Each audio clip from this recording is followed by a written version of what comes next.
I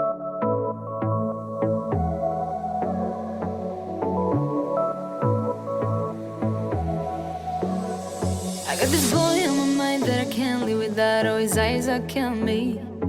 Oi, eu sou a Frimi e hoje eu vou levar vocês para uma viagem totalmente diferente através dos tempos. No vídeo de hoje nós vamos conhecer Chodao, que é o caminho de Shu. Para vocês entenderem mais ou menos, eu vou fazer uma explicaçãozinha bem rápida aqui, que é mais ou menos assim. É os caminhos que ligavam o reino de Shu para as outras localizações, porque como vocês podem ver, nós estamos numa área muito montanhosa e aqui era uma região muito isolada.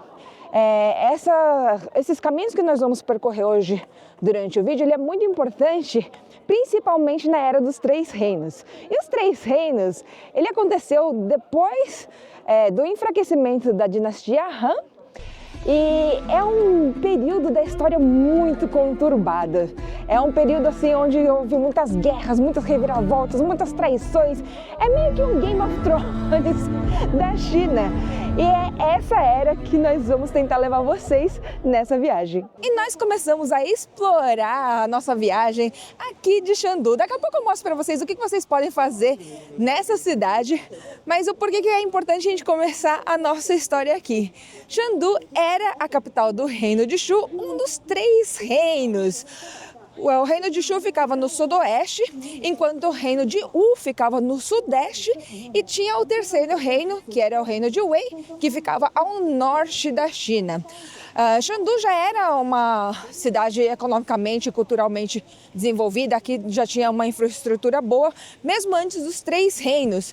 E ela fica bem na bacia de Sichuan, uma área que ela é muito fértil, é uma das áreas mais férteis que tem aqui na China, e ela é naturalmente protegida pelas montanhas e pelos rios. Então, tinha uma cidade, ela é uma cidade estrategicamente muito bem posicionada, e foi por isso que Chengdu foi escolhida como a capital do reino de Shu. E já que nós estamos em Chengdu, vamos para o lugar mais famoso que tem aqui, ver os pandas. Nós vamos dar uma pausa nos vídeos de Chongqing para mostrar para vocês lugares incríveis aqui em Chengdu e também em Sichuan. Olha onde nós estamos.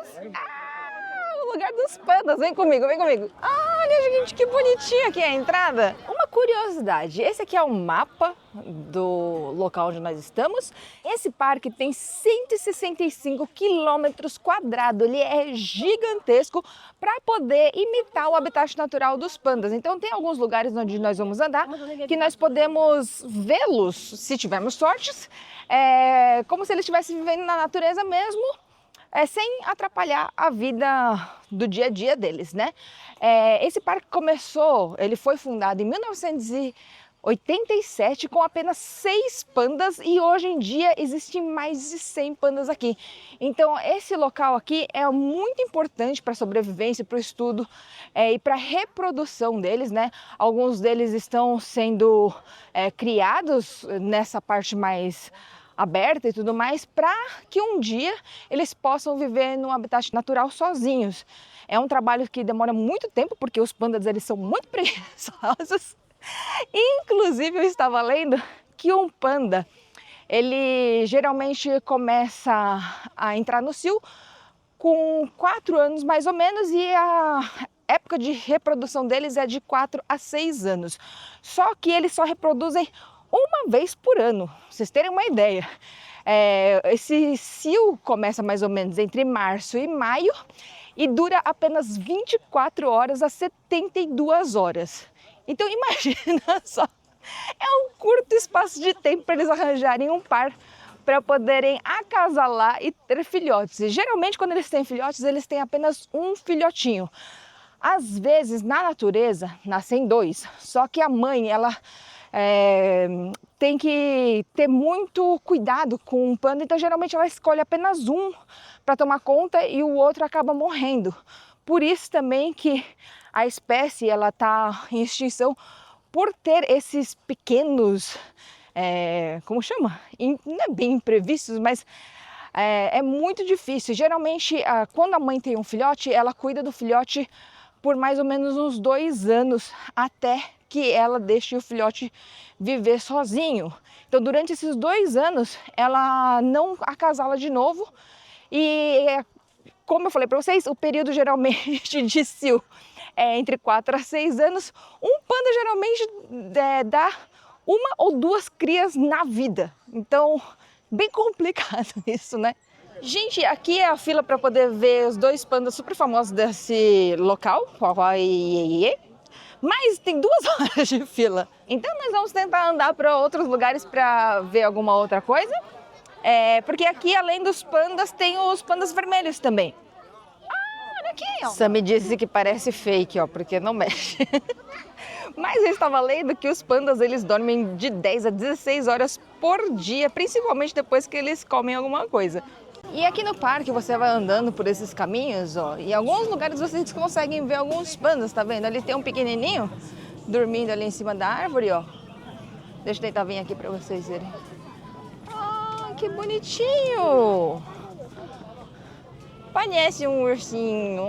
Ai, que gracinha, meu Deus do céu. Vontade de ir lá e apertar. E do nada, gente, tem um pavão aqui andando no meio da rua. Uma curiosidade, gente, os pandas, na verdade, eles são animais carnívoros. Eles têm o intestino mais curto para poder se alimentar de carne, mas eles foram se adaptando e agora eles comem só plantas, né? Por causa disso, eles têm que comer uma quantidade absurda de bambu, de 10 a 38 quilos por dia. Eles passam mais ou menos de 10 a 16 horas comendo também e é muita comida. Por isso, talvez, que eles são animais que vivem sozinhos, né? Eles geralmente são muito territoriais, eles demarcam o local com o cheiro e eles só encontram com outros pandas na hora de acasalar. Dizem que os pandas são animais muito dóceis e tudo mais, mas quando eles se sentem ameaçados, eles são muito agressivos. Oh, olha lá! Ai, vamos ver se a gente consegue ver. E ele foi ali pro buraco. Ah, ele tá voltando, gente. Olha só que bonitinho. E outra curiosidade para vocês é que esse aqui é o panda original. O nome panda veio por causa dele e pelo panda gigante ter o mesmo tipo de hábitos desse panda aqui, que começaram a chamar o outro de panda gigante. Mas esse é o panda de verdade. Lembra que eu falei para vocês que a mãe panda geralmente ela põe todo o esforço para cuidar de um filhote?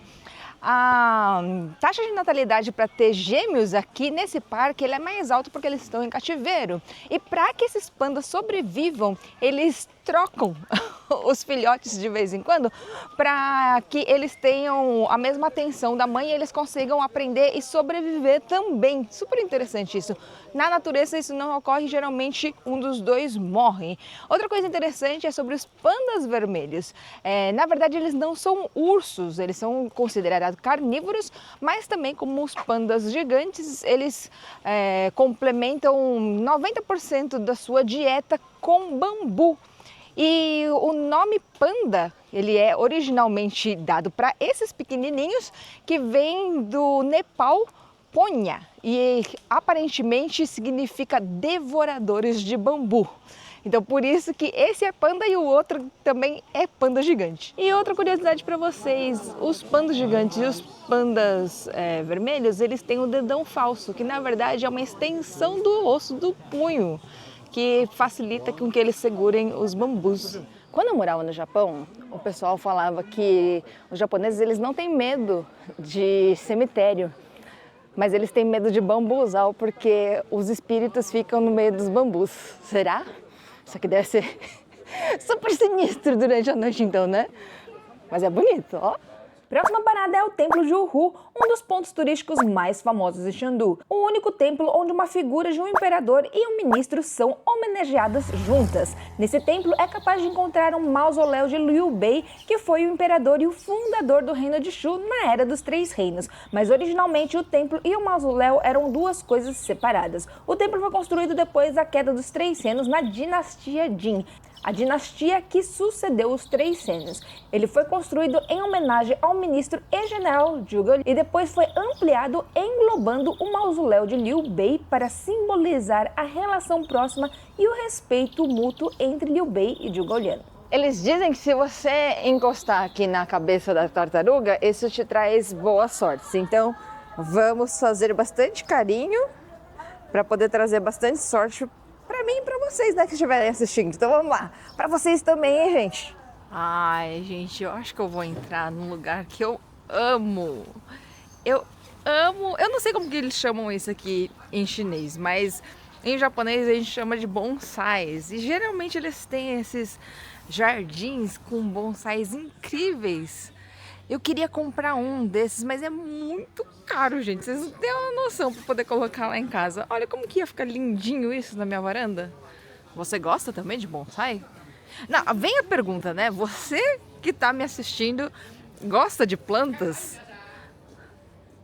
Em casa, a gente tentou achar um apartamento com uma varanda bem grande, porque a gente queria ter nossas plantas. Então eu tenho um limoeiro, tenho uma jabuticabeira lá, eu tenho um pezinho de uva, que ainda tá crescendo, e nós temos um pezinho de cereja também. Se eu pudesse, eu tinha uma floresta em casa, né? Mas enfim, deixa aqui nos comentários. Vocês gostam de planta ou você é daquele tipo de pessoa que mesmo um cacto em casa deixa eu morrer? E olha que lindo que fica com essas folhas amarelas caindo assim. Ai, parece coisa de filme, não parece? Olha, gente, que amor esse carrinho de bombeiro. Eu nunca tinha visto um tão pequenininho assim, ó. A mangueira aqui na frente. Tem aqui uns extintores na parte de trás. Eu queria saber onde está o tanque de água.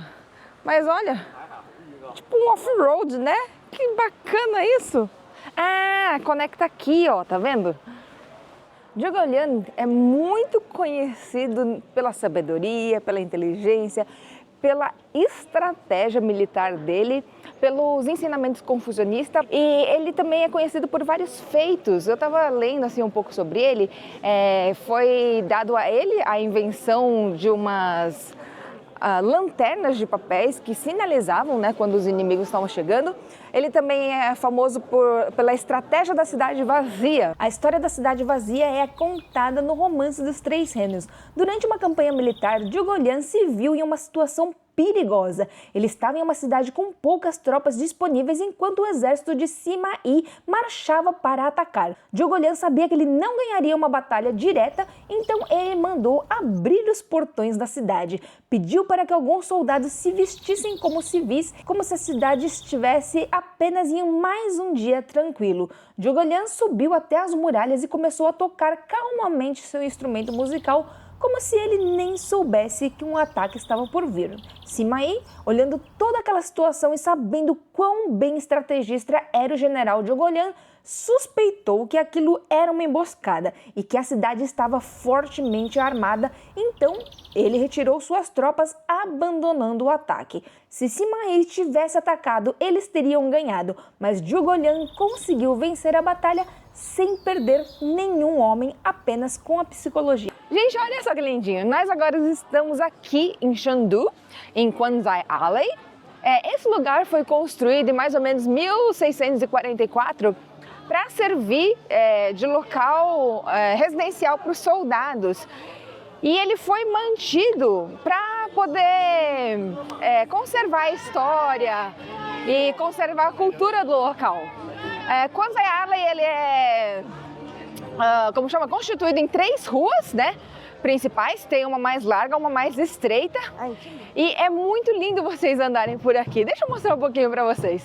A rua é cheia dessas lojinhas lindas, ó, onde vocês podem encontrar lojas de roupa, pode encontrar restaurantes. Tem muita casa de chá por aqui. E hoje nós vamos jantar aqui, ó. Uau! Parece legal, hein? Uou! Ah, acho que é pra gente colocar o nosso nome aqui. Noélia vai escrever o nome dela ali, ó.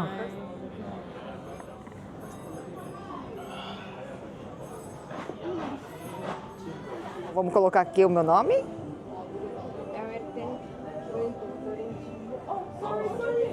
Hay más personas, no solo eres tú.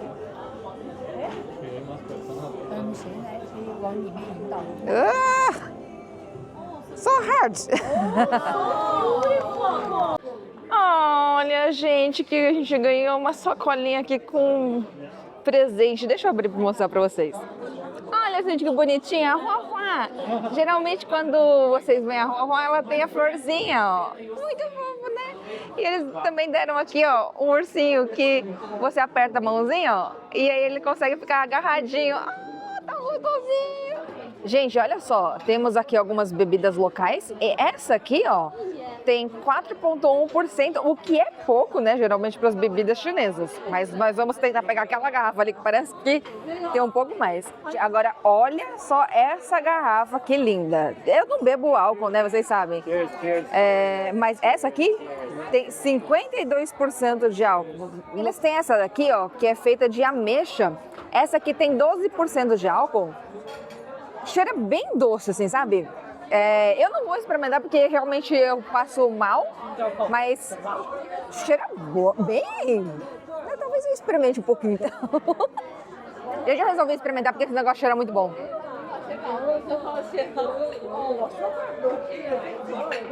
Nossa, é muito docinho, muito saboroso. Só que pra mim é um pouquinho forte, né? Que já que eu não posso beber álcool.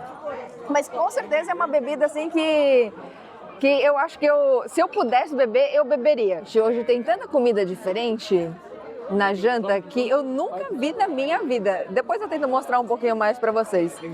Mas algumas coisas parecem apimentadas, ó, porque nessa região eles comem bastante pimenta. Gente, eles falaram que é frango. Eu vou experimentar, porque ela falou que não é apimentado. Apesar de parecer muito apimentado, vamos ver.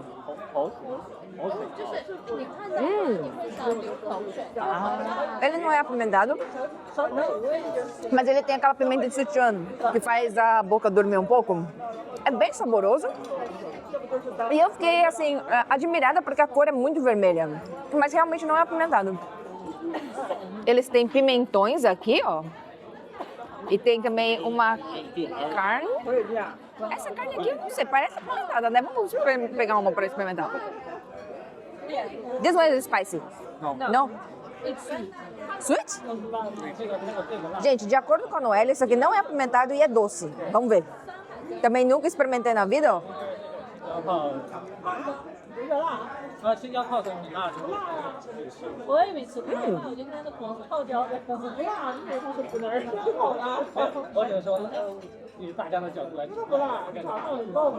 É realmente muito doce. A sensação é bem interessante.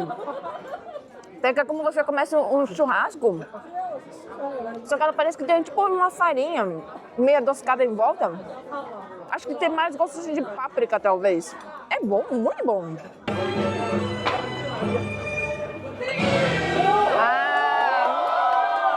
Nós vamos ter uma apresentação agora daqueles pessoal que trocam a máscara.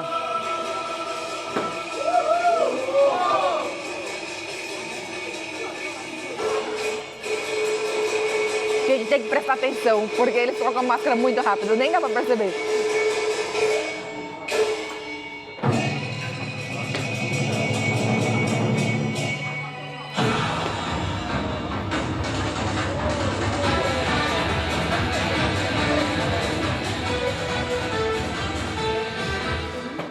Uau!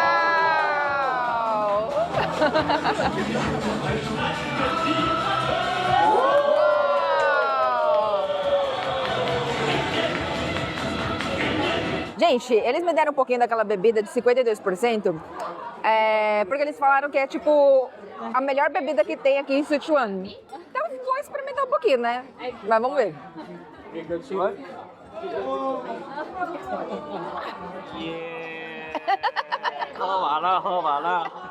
It's really strong. Yeah. You drink two, right? Yeah. Gente, o pessoal coreano consegue beber muito. Ele bebeu duas. Eu bebi só um pouquinho, mas é muito forte. Só que é engraçado porque assim, ela é muito forte. Ela desce queimando na língua, na garganta. Só que eu não sei explicar assim, parece que se você beber mais, dá pra beber mais. Eu só não vou beber mais porque eu não posso, né, gente? Mas não é uma bebida assim desagradável, sabe? Ela tem um gosto assim diferente. Eu não sei explicar. Gente, olha só isso aqui, ó. Deixa eu até tentar colocar aqui mais em foco na câmera pra vocês. O que você acha que é isso aqui? Diego disse que é o chifre do café. A Noélia disse que é cogumelo, mas é cogumelo com alguma coisa dentro, ó. Eu vou experimentar porque ela falou que é bom. É fácil de me convencer, né? É bom, aí eu vou lá e como. Peraí.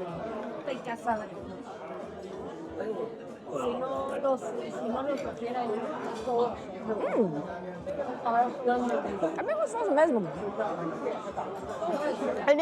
Eu acho que tem camarão dentro. E ele é bem suculento, assim, quando você morde, você consegue sentir o gosto do molho que vem. How does it feel? Gente, feeling from é muito gostoso. Só é feio, mas é bom. Eles estavam falando que uma garrafa dessa aqui, ó, custa mais ou menos $300. Flower in Korean. Gente, Flower. incrível, né? Flora tá servindo aqui o Max, ó. E vai que vai bebendo, hein, gente? Meu Deus do céu. Thank you.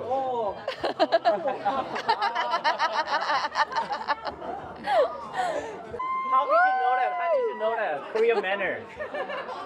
Oh. Flora, Flora, Flora, Flora, Flora. How do you say cheers in Korean?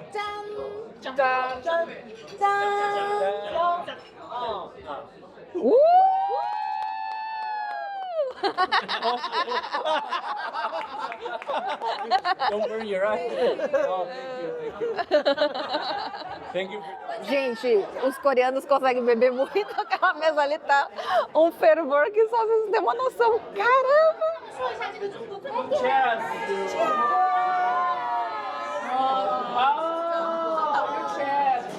E nosso vídeo termina nesse clima de alegria, mas não esqueçam, se inscreva já para vocês não perderem os outros vídeos de Sichuan e também do resto.